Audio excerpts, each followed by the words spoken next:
Got a parking ticket in Cincinnati? You're definitely not alone. Welcome to another explainer where we take the stress completely out of these municipal processes.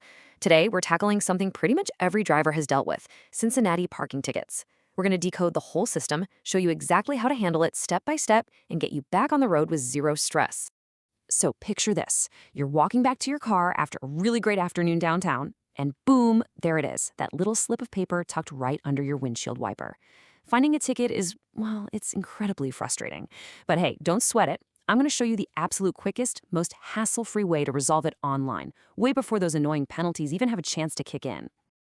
All right, let's take a quick look at our agenda for today. We'll start with handling your parking ticket, then move on to decoding your citation details, followed by the online payment process. After that, we'll cover troubleshooting portal delays, avoiding future parking tickets, and finally wrap things up with some final reminders. Let's jump right into Section 1, handling your parking ticket. First off, take a deep breath. Getting a citation is annoying, for sure, but understanding exactly what it is and what it isn't is going to lower your stress immediately. Let's burst a major myth here.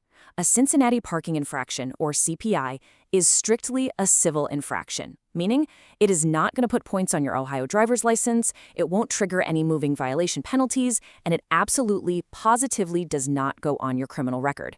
It is just a municipal compliance issue handed by the Parking Violations Bureau. That's the whole shebang.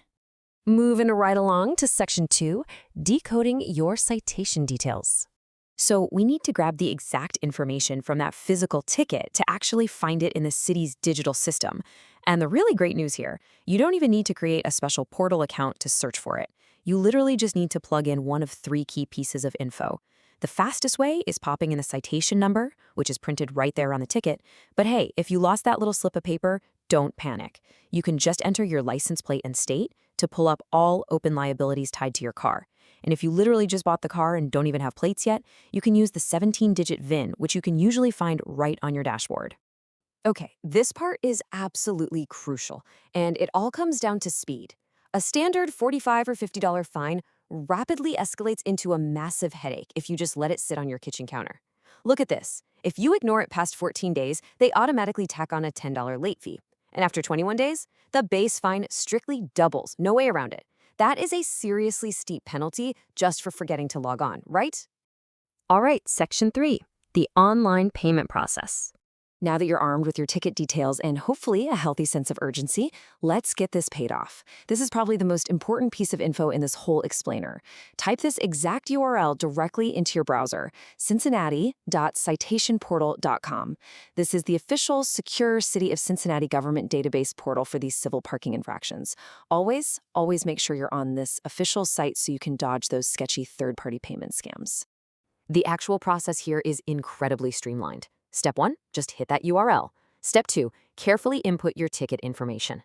Actually, quick tip here, make sure you don't mix up the letter O with a 0. It happens all the time. Step 3, pick your payment method. You can use major credit or debit cards, though keep in mind there is a standard convenience fee for digital card payments. Review your details, hit confirm, and boom, you get a digital receipt. Just like that, you bypassed having to mail a check or physically visit the Central Bureau. Okay, on to Section 4, troubleshooting portal delays. Because let's be real, sometimes technology just hiccups. What happens if the portal doesn't immediately recognize the citation you've literally just got?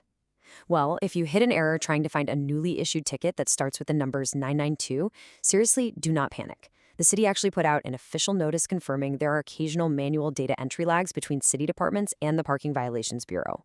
Basically, your ticket is totally real. The system's just playing catch-up. So, how do we troubleshoot this without getting unfairly penalized? You've got a couple of solid options. Option A, snap a quick photo of the ticket and email it to dter@cincinnati-o.gov. Just let them know if you're trying to pay or contest, and they'll manually input it for you. Option B, honestly, just wait and check back in 2 weeks. During this known processing delay, late fees are legally frozen so you're safe. Also, if you do decide to contest a ticket online within those initial 14 days, the fines freeze completely until a hearing officer actually makes a decision. It's great to know you have some administrative recourse here. Now, this next point is a stark reminder of why we troubleshoot instead of just throwing the ticket in the trash. If you completely ignore multiple tickets, the city can issue a deter block through the Ohio BMV. And guys, this is severe. It legally suspends your vehicle registration privileges. That means you cannot renew your tags and you cannot legally drive your car until every single fine and collection fee is paid in full. Definitely not worth the risk. Let's switch gears to Section 5, Avoiding Future Parking Tickets. Now that your ticket is paid and you understand how the system works, let's get you set up so you never have to visit that citation portal again. A massive pro tip here. Stop using physical parking meters. Instead, you're going to want to use the Cincy Easy Park app for active parking. Here's why. While physical meters just quietly expire and leave you totally vulnerable to a ticket, the app actually pushes an alert to your phone 10 minutes before your time runs out. It even lets you extend your time remotely, right from your phone, up to the zone's max limit. It's a total game changer. Keeping a few specific municipal rules in mind is easily going to save you $50 on your next trip downtown. First up, create that Cincy Easy Park account to track your history and manage multiple cars. Second, always scan for temporary no parking signs. The city can post these 14 to 24 hours ahead of time for construction or events. Next, remember the 14-hour rule. Even in a totally unrestricted, unmetered spot, you literally cannot leave your car there for more than 14 hours. Also, pay extra attention to the streetcar routes. Blocking the rail carries a heavy $100 fine. Just remember, most rules are heavily enforced except on major designated city holidays. And finally, Section 6, Wrap-Up and Final Reminders. Let's bring all this together so you have a crystal clear path forward.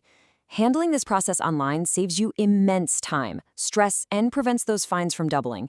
Do not let that ticket sit around. Look it up using your citation or plate number on the official portal, pay it off before day 14, and for all future parking, let the Cincy Easy Park app do the heavy lifting of tracking your time.